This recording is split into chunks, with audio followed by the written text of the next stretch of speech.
So good afternoon. My lecture will address the question of whether literature can save the climate.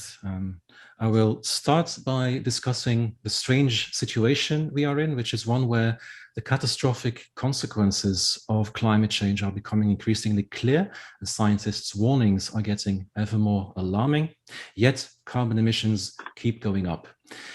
There's a widespread sense of frustration among climate scientists and activists that not enough is being done to address the problem. I would argue that this state of affairs can be accounted for in part by these groups' reliance on the information deficit model of climate change communication, whose limitations are becoming increasingly clear. I will go on to show how literature and the arts more broadly can help engage the public in climate change. Next, I will describe some representational challenges that writers face when tackling the climate crisis. I will provide a brief historical survey of climate change fiction, and I will outline some trends in literary treatments of climate change. At the end of my talk, I will answer the question asked in my title, so stay tuned for that.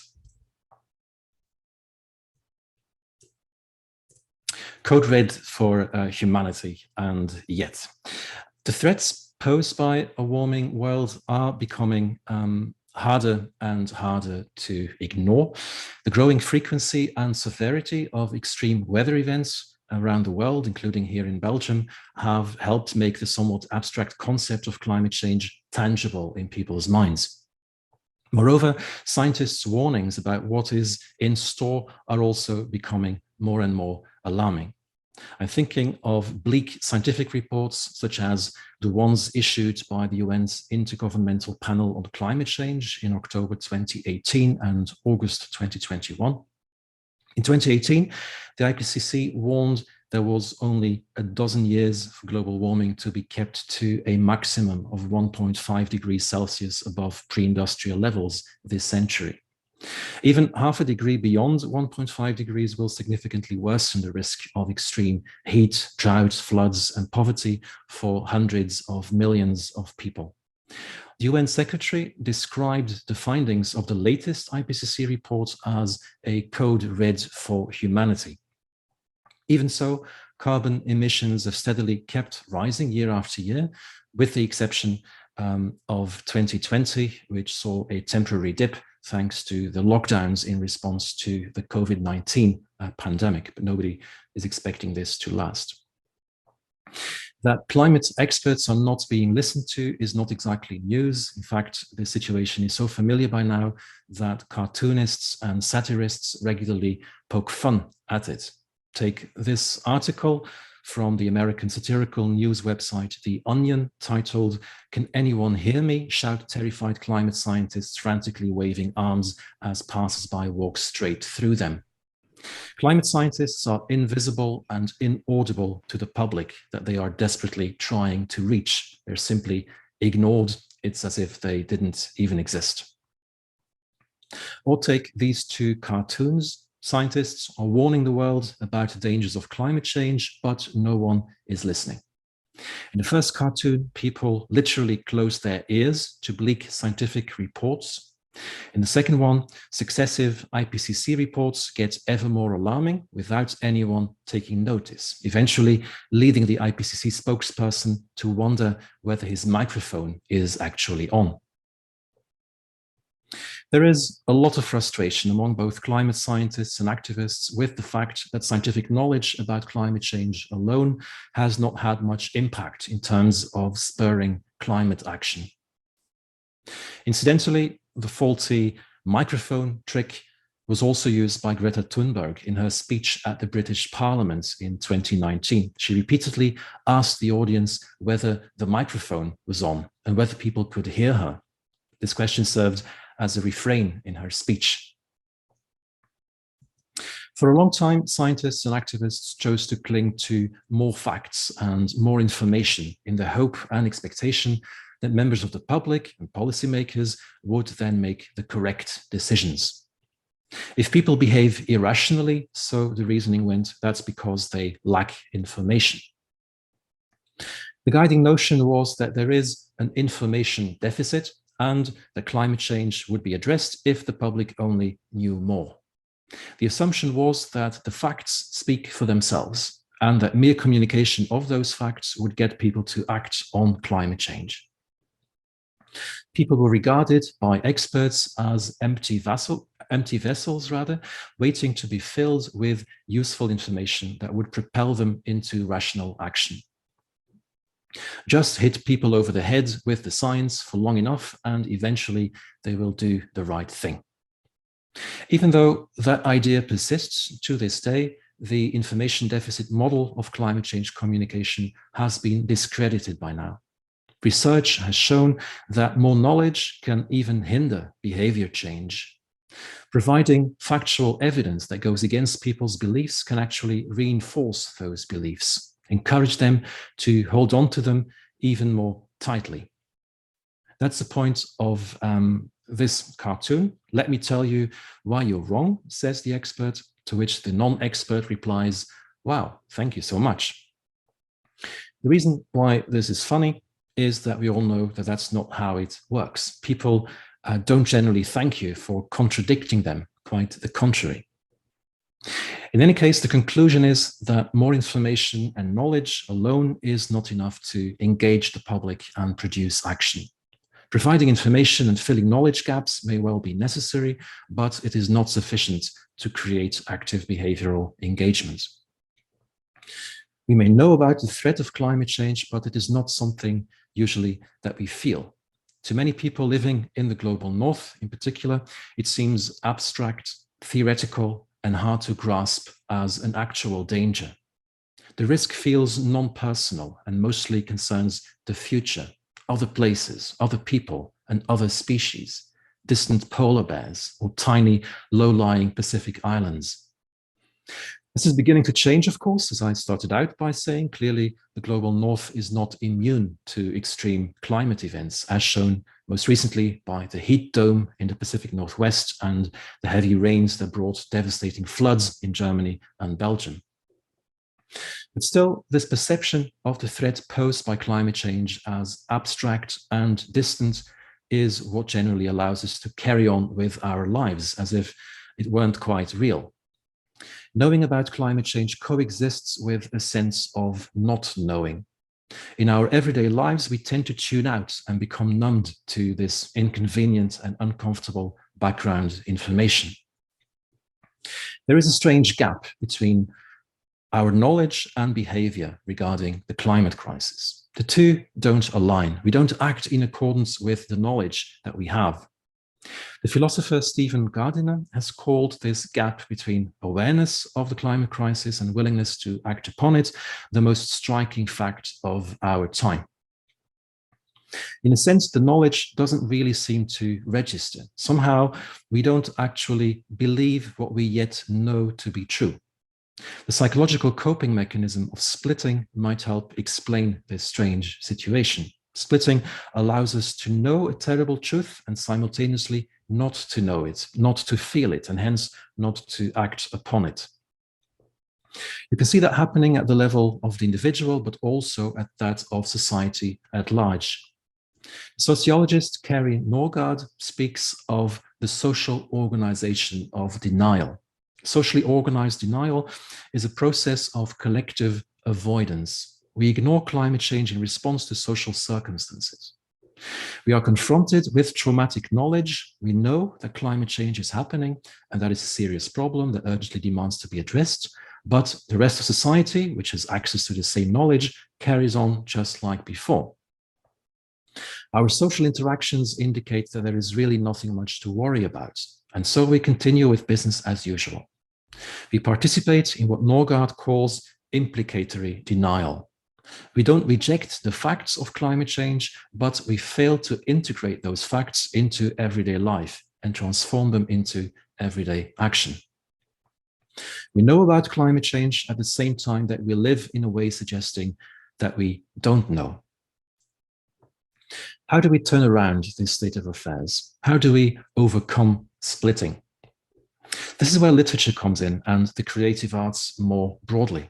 Quite a few scientists, as well as activist groups, have come to recognize that they need literature, art, and storytelling if they are to stand any chance of convincing the general public, and by extension, policymakers, of the urgency of the situation. In his book, Creative Climate Communications, Productive Pathways for Science, Policy and Society, published in 2019, Maxwell Boykoff notes that conversations about climate change are stuck because adherence to the tenets of the information deficit model has impeded alternative, more creative forms of climate communication. We collectively need to get more creative and innovative, he writes, in order to more effectively and meaningfully communicate and engage with climate change in the public sphere. Boykoff quotes Stephen Duncombe: "The truth does not reveal itself by virtue of being the truth. It must be told, and we need to learn how to tell the truth more effectively. It must have stories woven around it, works of art made about it. It must be communicated in new ways." Boykoff argues that we need to enlarge considerations of how knowledge influences actions through experiential, emotional, visceral, tactile, tangible, affective, and aesthetic ways of learning and knowing about climate change. Tapping into these complementary ways of knowing will allow us to develop more effective strategies for climate communication. Julia Corbett and Brett Clark share this view, as is apparent from their 2017 article, The Arts and Humanities in Climate Change Engagement. Calling for a reboot of communication strategy, they contend that the arts and humanities can play an important role in disrupting the social and cultural worldviews that filter climate information and separate the public from the reality of climate change. As Corbett and Clark see it, the arts and humanities can help move beyond simply conveying information about climate change to seeing and feeling it corporally. They have the potential to present climate change and its consequences in such a way as to allow people to see and feel them, to forge intimate connections that inspire action. They make present and felt something that is absent or seems to be so. In so doing, they help us recognize our interdependence with the world, which a dominant anthropocentric worldview hides from view. By fostering a more eco-centric worldview, which places value and importance on the entire environment and all life in it, literature and art can trigger emotional responses to environmental loss, whether grief, anxiety, guilt, or anger, that we have to face if we are to become more effective in addressing the climate crisis. The prominent climate scientist Mike Hume is sympathetic to the idea of harnessing the power of other ways of knowing beyond the strictly scientific one. In an essay from 2011 titled Meet the Humanities, he argues that the arts and humanities have a vital role to play in the debate on climate change, a role that is often overlooked. The importance of story making and storytelling around climate change, he writes, needs elevating alongside that of fact-finding. Stories are the way that humans make sense of change, and the humanities understand the practices of storytelling very well. The divide between the two cultures of the arts and sciences needs to be bridged. A more inclusive and encompassing approach to studying climate change as both a physical reality and a social cultural phenomenon has the potential, according to Hume, to open up pathways from research to the public imagination or the execution of policy.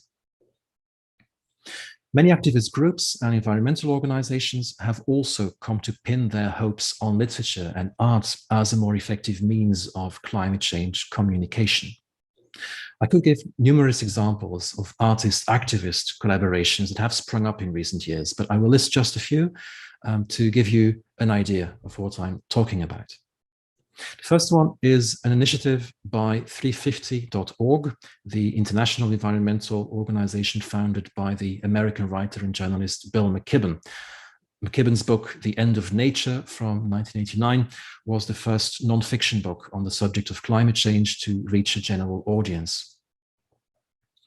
350.org aims to reduce atmospheric carbon dioxide to 350 parts per million from the current level of 415 parts per million, hence the name of the organization. In 2018, 350.org produced a 6-minute video in which Kathy Jetnell-Kidgener and Aka Niviana, two indigenous poets from the Marshall Islands and Greenland, respectively, recite a poem that they co-authored. The poem, titled Rise, connects their realities of rising sea levels and melting glaciers. It showcases the linkages between Greenland and the Marshall Islands in the face of climate change. The destruction of Niviana's homeland entails the destruction of Jetnell-Kidgener's. On the one hand, the title of the poem refers to the rising sea levels as a result of melting glaciers in Greenland that are drowning the Marshall Islands. On the other hand, though, the poets want people to rise up, to rise in rebellion, to take action to fight climate change. It's quite a powerful video. Do check it out. McKibben embarked on this project after being confronted with the limitations of the information deficit model. As it says on the accompanying 350.org webpage, the science behind climate change and its causes has been clear for decades, and yet it has not been enough to drive the change we need to see in order to salvage our planet. We hope this poem can spark the emotion and drive needed for more people to rise and take action. McKibben and 350.org are convinced that literature has a unique power to make climate change real to people, to inspire us to take action. A similar project involving a different art form had been carried out 2 years previously by another environmental organization. In 2016, Greenpeace produced a video featuring the Italian composer Ludovico Einaudi performing a melancholic piece of music to highlight the rapid melting of the polar ice caps due to climate change. He played the piece, which he had composed for the occasion, on a grand piano on a floating platform in front of a glacier in Svalbard, Norway. You can hear the glacier literally crumble around him as he plays his elegy for the Arctic. It's a haunting and profoundly moving video. Do look it up if you haven't seen it yet. Once again, the assumption on the part of the environmental organization producing the video appears to be that art can touch people in a way that cold, hard facts alone cannot. Greenpeace has recently also enlisted literature as an ally. In January 2020, the organization launched the Climate Visionaries Artists Project. Each weekday in that month, Greenpeace posted a new essay, poem, or story related to the challenges posed by climate change on its website. The series was curated by the renowned American writer Lauren Groff, who is the author of Florida, short story collection about climate anxiety.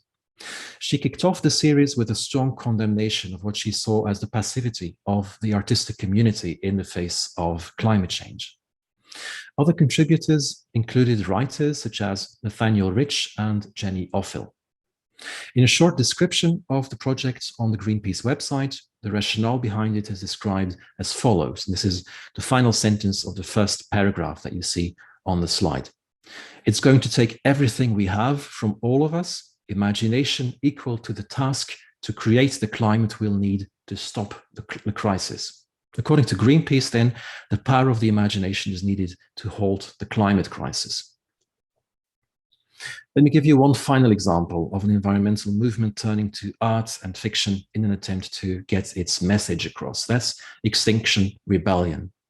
Art is at the heart of Extinction Rebellion's identity as a group. Many of the protests it puts on effectively are instances of performance art. Think, for example, of the mock funerals or the die-ins Extinction Rebellion frequently stages. Think also of XR's very theatrical Red Brigade protesters, who wear blood-red cloaks and headdresses and whose faces are painted white to portray living statues. They often mime in slow motion or create a series of tableaux during climate crisis demonstrations around the world. The Red Brigade allegedly symbolizes the common blood that we share with all species, that unifies us and makes us one. It was created by a street performance group from Bristol called the Invisible Circus. There's also Writers Rebel, a coalition of writers who are parts of Extinction Rebellion and who regularly put on events such as readings to support the cause. Moreover, Extinction Rebellion has recently also started collaborating with filmmakers for a series of short films. The first of these, called Guardians of Life, stars the Oscar-winning actor Joaquin Phoenix playing a surgeon who is trying to save a mystery patient lying on a hospital surgery bed. It turns out that the patient is planet Earth, which is in a critical condition due to the wildfires in the Amazon and Australia. Since then, Extinction Rebellion has released several more short films featuring other Hollywood A-listers such as Whoopi Goldberg, Naomi Harris, and Keira Knightley. Each part of the series tells a story about catastrophic issues facing the human species. So plenty of examples of environmental organizations resorting to literature and art in the hope of moving people to take action on climate change. Literature to the rescue. It sounds appealing, but it's easier said than done. After all, it would be misguided to think that climate change can be narrativized in any straightforward way. The fact is that climate change poses enormous challenges to the human imagination. In his essay collection, The Great Derangement, Climate Change and the Unthinkable from 2016, the Indian novelist Amitav Ghosh writes that the climate crisis is also a crisis of culture and thus of the imagination. One major problem has to do with scale. Climate change necessitates new ways of thinking that are vastly more global and historical in scope than the narrow spatio-temporal confines of our ordinary daily lives and the stories we tell about them tend to allow. Human lives are typically measured in years or decades and lived in a specific local context. There's a discrepancy between the global and geological scales of climate change and the human scale. We struggle to get our heads around the vast spatial and temporal scales of climate change. We have trouble making them meaningful to us. The philosopher Timothy Morton conceives of climate change as a hyper-object, by which he means an object that is massively distributed in time and space relative to humans and, as a result, exceeds human apprehension. The literary scholar Rob Nixon, for his part, thinks of climate change in terms of slow violence. A violence that occurs gradually and out of sight, he writes, a violence of delayed destruction that is dispersed across time and space, and attritional violence that is typically not viewed as violence at all. These concepts help clarify the problems of scale that writers have to confront when taking on climate change. In addition to the notion of scale, another concept that plays an important role is that of non-human agency.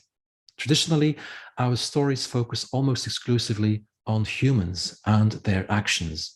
The natural world merely acts as a passive backdrop to the human drama unfolding in the foreground. However, climate change moves the background into the foreground. It requires us to decenter human agency, to acknowledge nature's agency and the limits of human control. Let me offer you two more terms that help us acknowledge non-human agency. Literary scholar Stacey Alaimo's concept of transcorporeality emphasizes the imbrication of human bodies, not only with each other, but also with animals and landscapes.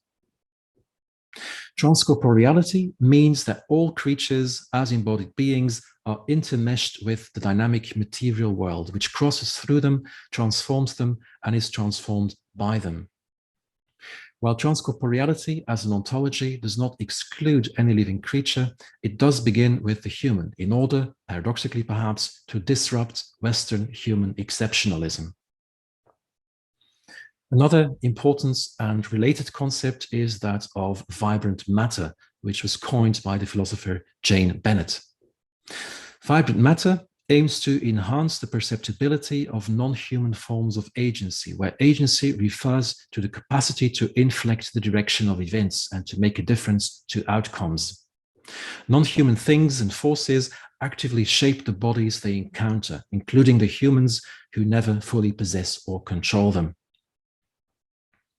Much of the humanistic scholarship that I've mentioned is aligned with or informed by movements in contemporary philosophy, such as object-oriented ontology, new materialism, and speculative realism.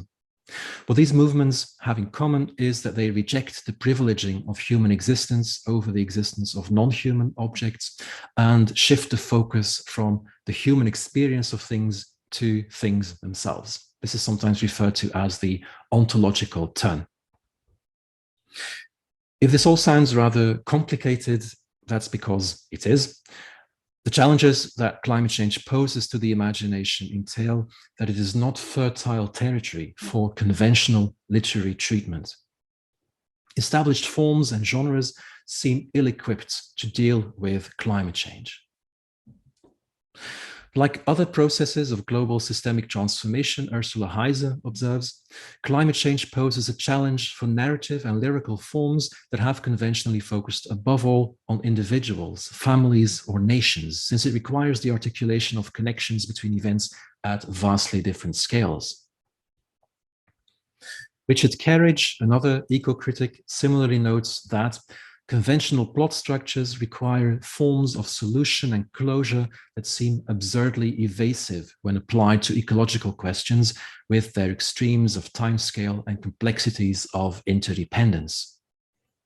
Writers find themselves having to experiment to find new modes of representation that are appropriate to the subject matter, whose vastness and complexity defy their familiar arsenal of narrative tools. Clinging to narrative convention might mean complicity in climate change denial, or at least the perpetuation of the mindset of human separation from and domination over nature that has caused the crisis in the first place. Despite these obstacles, there exists a fair amount of literature by now that is centrally concerned with climate change. The 1960s saw the publication of a number of novels that could be designated as proto-climate fiction. Proto because they do not yet unambiguously recognize the anthropogenic nature of climate change. After all, this did not become public knowledge until the late 1980s, even though the scientific community had been aware of it for much longer. Famous examples of proto-climate fiction are three dystopian novels by the British sci-fi writer J.G. Ballard that depict extreme weather events: The Wind from Nowhere, The Drowned World, and The Burning World. Climate change fiction, as such, started to appear from the 1970s onwards. There were several science fiction novels that dealt with climate change, as well as the odd thriller. These included Ursula Le Guin's The Lathe of Heaven and Arthur Herzog's Heat in the 1970s, George Turner's The Sea and Summer in the 1980s, and David Brin's Earth and Octavia Butler's Parable of the Sower in the 1990s. These are all novels in which the climate chaos is depicted as unambiguously anthropogenic, is based on scientific predictions, and plays a central role in the narrative. However, climate change fiction flew under the radar at the time, which was due in part to the fact that these novels were few in number, but in part also to the low status of genre fiction, which wasn't taken seriously by the literary establishment. In 2005, the British author Robert Macfarlane and Bill McKibben each lamented the dearth of a creative response to climate change. Writing in The Guardian, Macfarlane asked, "Where are the novels, the plays, the poems, the songs, the libretti of this massive contemporary anxiety?" McKibben similarly complained about the lack of climate change engaged art. "Where are the books, the poems, the plays, the goddamn operas? Compare it to, say, the horror of AIDS in the last 2 decades, which has produced a staggering outpouring of art that in turn has had real political effect. I mean, when people someday look back on our moment, the single most significant item will doubtless be the sudden spiking temperature, but they'll have a hell of a time figuring out what it meant to us." Climate-themed fiction was indeed quite rare until the turn of the 21st century. Since then, though, and especially over the last decade, climate change fiction, or cli-fi for short, has seen an explosive growth. The Cli-Fi label has undoubtedly contributed to the current popularity of climate change fiction. However, its close association with sci-fi makes this label a little misleading and risks marginalizing all literature falling under this rubric as subliterary genre fiction. A lot of early climate fiction did indeed belong to the sci-fi genre, but these days the field is so varied and heterogeneous that it cannot be placed under any one genre. What is also new is that a number of prominent literary authors have now published notable climate-themed novels. These include Ian McEwan, Margaret Atwood, Barbara Kingsolver, Jeanette Winterson, David Mitchell, Amitav Ghosh, and Cormac McCarthy.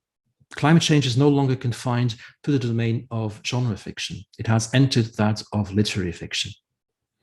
This has raised the profile of Cli-Fi, drawing attention to it and making it respectable. Climate fiction today takes all sorts of different forms, ranging from literary fiction to science fiction, thrillers, and young adult fiction. Moreover, generic boundaries prove ever more fluid and porous, and boundary crossing is the order of the day. While novels make up the lion's share of climate change literature and tend to receive the most attention, there are also a fair number of short stories, poems, and plays about the climate crisis. Moreover, climate change literature is not limited to the English-speaking world, even though I may have inadvertently created that impression. There is also a decent amount of climate change literature being written in Germany, Scandinavia, the Low Countries, and elsewhere in the world. However, it cannot be denied that Cli-Fi originated in the Anglosphere and is largely an Anglophone phenomenon to this day, with much of it being produced in North America, the UK, and Australia. Dutch and Flemish writers have been surprisingly slow to catch on to this international trend. It's not until the last few years that literary texts have started to appear that are explicitly and centrally concerned with climate change. You can see some of them on this slide. In fact, the same kinds of questions asked by McFarlane and McKibben back in 2005 were being asked by literary critics in the Low Countries as recently as 2018. Where is the Dutch climate change novel? How come Dutch literature is all but oblivious to the most important issue of our time?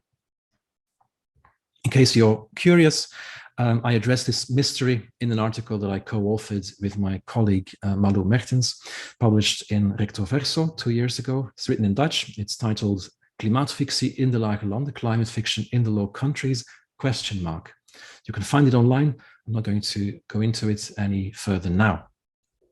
In the remainder of my presentation, I will try to give you a sense of the enormous variety of climate change literature in terms of how it tackles the subject.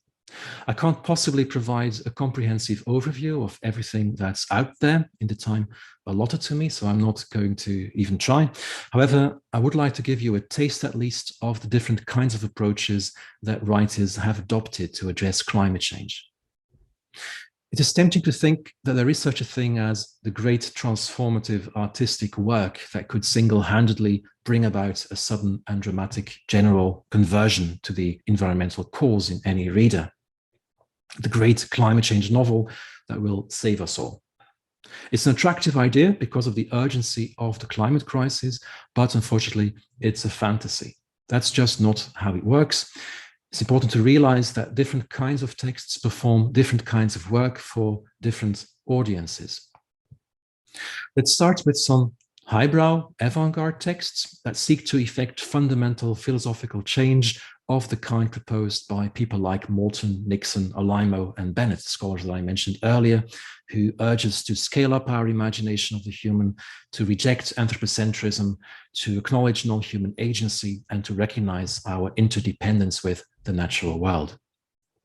This kind of approach is exemplified by Richard Maguire, an experimental graphic novel that tells the story of a corner of a room and of the events that have occurred in that space over the course of billions of years. It's a highly original work that seeks to imagine deep time. It covers a much larger time span than is customary in novels or graphic novels. Combining human and non-human timescales, it radically decenters the human. So that's Here by Richard Maguire. The same is true for Jeff Vandermeer's novel Annihilation, which focuses on a team of scientists on an expedition into an area where nature has been altered in mysterious ways. The novel blurs the boundaries between the human and non-human as the narrator protagonist, a biologist and a member of the team, experiences and comes to understand the symbiotic relationships with the natural world in which we are entangled. The third example is Richard Powers's The Overstory, a masterful novel that gets the reader to look at the world with fresh eyes. The main characters are not people, but trees. The novel zeroes in on the perspective of non-human nature, describing its lived experience closely and at length.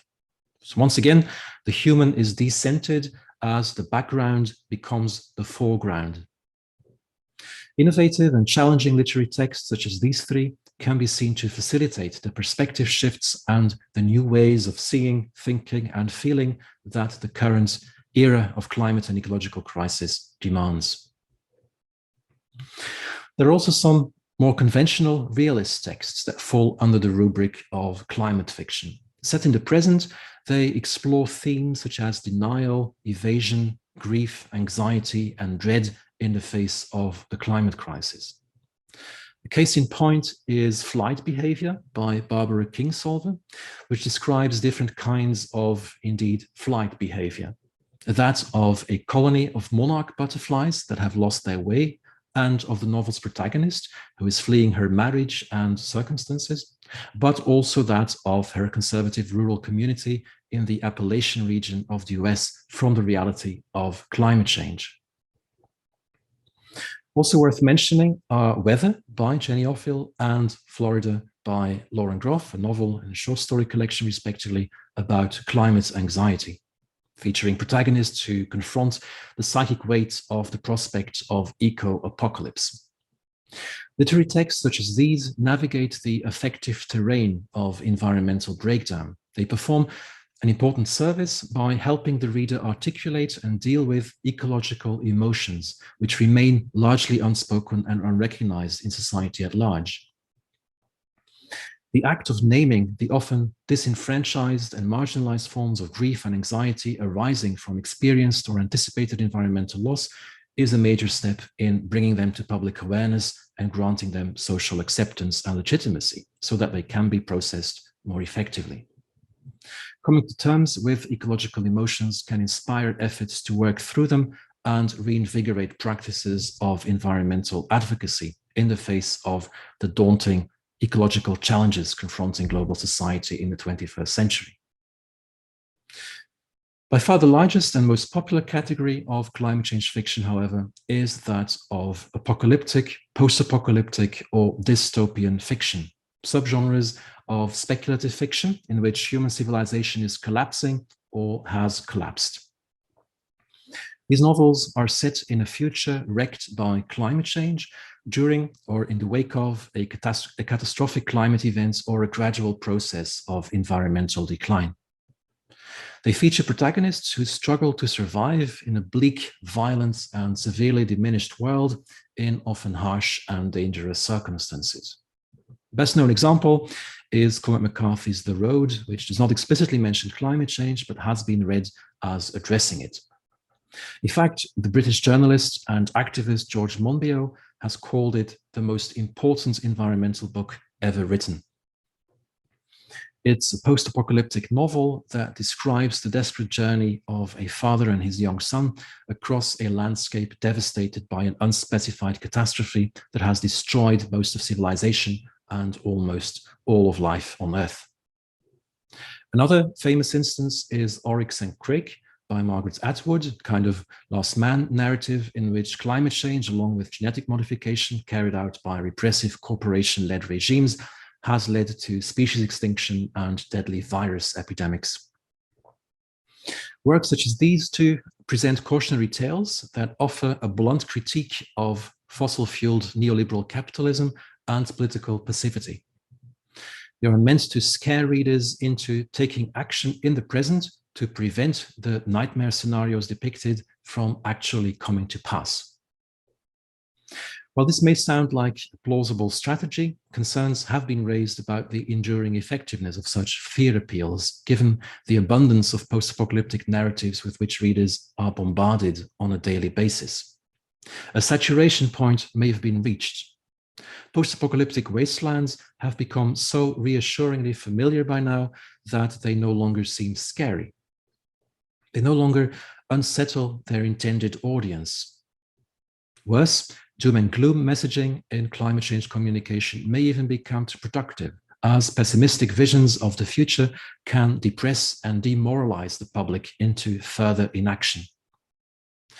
Conversely, of course, messages designed to induce hope and optimism about climate change may end up actually lowering motivation to engage in mitigation efforts. It is unwise to make sweeping, categorical, definitive statements about the effect of specific emotions on climate change responses. A lot depends on the beliefs, worldviews, and existing emotions that individual readers bring to the table. Even so, there has been a noticeable shift in recent years towards more hopeful utopian climate stories, which outline a persuasive alternative to doom and gloom scenarios.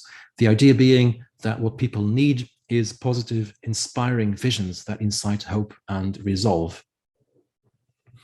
The best example of this trend is The Ministry for the Future by Kim Stanley Robinson, one of the greatest living science fiction writers. The Ministry for the Future is an unapologetically anti-apocalyptic novel that describes a plausible best-case scenario in which the world manages to solve the climate crisis by the middle of the 21st century. The book, which was published last year, became an international bestseller and earned Robinson an invitation to address the UN Climate Summit in Glasgow earlier this month. That's a sign of just how seriously climate fiction is being taken by the political and scientific establishment these days. Incidentally, Robinson was far from the only writer to participate in COP26. The program also featured quite a few poets, including one who recited a rousing poem during the opening ceremony, right before the British Prime Minister Boris Johnson took the stage. I'd like to take this opportunity to also mention a collection of hopeful short stories about the future by 10 Dutch and Flemish literary authors that came out just recently. It's titled Overmorgen, andere verhalen over de toekomst, which translates as either about the day after tomorrow or over the day after tomorrow, alternative stories about the future. Full disclosure, I was part of the project team behind this book, and my students acted as focus groups and sounding boards for the authors during the writing process. While I'm at it, I might as well bring up a kind of poetic counterpart to this collection of short prose pieces.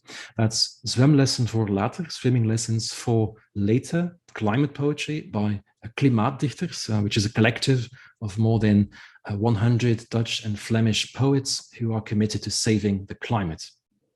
Among them are one of my PhD students and one of the winners of a climate change writing competition for secondary school and higher education students here in Ghent that we co-organized a while ago. So that was another fun project which might inspire some members of the audience to take similar initiatives. It's just a thought. Speaking of poetry, I want to end this all too brief overview of trends in climate change literature with a poetry collection by Robert Macfarlane that exemplifies yet another literary approach to the climate crisis, which is that of nature writing. The Lost Words is an illustrated book that aims to remind children about words relating to the natural world before they disappear forever. The book began as a response to the removal of everyday nature words such as acorn, bluebell, otter, raven, and willow from a widely used children's dictionary, because those words were not being used enough by children to merit inclusion. Macfarlane and illustrator Jackie Morris protested against this decision. They feared it would lead children to become even more disconnected from nature. The Lost Words contains 20-odd poems named after animals or plants that have been removed from the dictionary. It seeks to bring these back to life, as it were. The reason I bring up this book is that it's about much more than just some lost words. It's also and primarily about a lost world, or a world that we are losing fast. In 2019, the UN released a shocking report on the state of the world's biodiversity. It warned that 1 million species are at risk of extinction due to human pressures, including climate change. Among these is the horse chestnut tree, as this article from a few months later revealed. Beloved European horse chestnut tree close to extinction, warns report. Poems such as Conquer, the one that you see on the slide, seek to restore a sense of wonder about nature that can lead children, or adults for that matter, to reconnect with it. By celebrating the beauty and uniqueness of the conquer, the poem attempts to get the reader to care about the natural world. This is not unlike the approach David Attenborough adopted in his many nature documentaries for much of his career. Until quite recently, Attenborough used to shy away from discussing humanity's destructive impact on the planet. He devoted most of his energy to celebrating the wonders of the natural world in the hope that this would help get people to care about nature and become better stewards of the natural environment. It's a more indirect approach to environmental advocacy, you might say. I've attempted to showcase a range of literary responses to the climate and ecological crisis: experimental fiction, realist fiction, post-apocalyptic literature, utopian literature, and nature writing. I'd like to conclude by saying that I believe that diversity to be a strength, not a weakness. It's less a sign of indecision, confusion, or inconsistency than an acknowledgement that the situation we find ourselves in demands a communication strategy that is creative, flexible, pluralistic, and multivocal. We need to use all the tools in the box, as it were, if environmental care is to become stronger and more pervasive throughout society. After all, we have to reach a variety of audiences and address the full spectrum of their needs and their emotional reactions to the crisis. And different literary forms and genres do different jobs. So let's stop looking for the one great climate change novel that everyone should read. That's a question they often get asked. It's just a fantasy. There is no one-size-fits-all way to communicate about climate change. As Maxwell Boykoff puts it, there is no silver bullet that creates active and sustained behavioral engagement. Rather, silver buckshot approaches to engagement through many pathways to learning and knowing about climate change are needed. So to finally answer the deliberately provocative question that I asked in the title of my talk, no, of course, literature can't save the climate all by itself. But having said that, if the climate is to be saved, I don't see how that's going to happen without it. To quote Julia Corbett and Brett Clark once more, literature and the arts and humanities more broadly can help effectively reach and motivate a diverse population with messages, stories, and experiences that are corporally sensed, that illuminate interdependency with the world, that openly engage emotions, and that connect people with place. Hence, they are an important, in fact, an essential part of successfully engaging the public in climate change. I rest my case. Thank you.